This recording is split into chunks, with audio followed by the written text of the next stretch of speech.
ప్రాచీన భారతదేశంలో మొదట ఉపయోగించిన నాణెం ఏది? పంచ్మార్ట్ నాణేలు.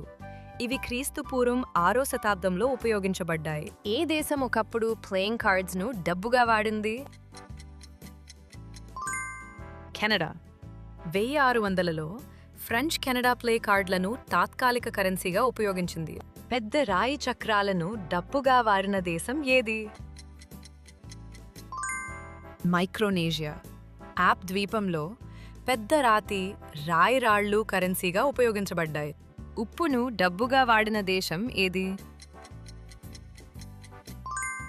పురాతన రోమ్ సైనికులకు ఉప్పు రేషన్లలో చెల్లించే ప్రసిద్ధి జీతం అనే పదానికి మూలం. కంటి చూపు లేని వారికి స్పర్శ గుర్తులతో నోట్లు మొదట ప్రవేశపెట్టిన దేశం ఏది?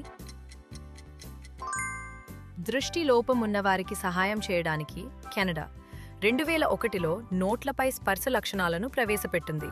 Thanks for watching.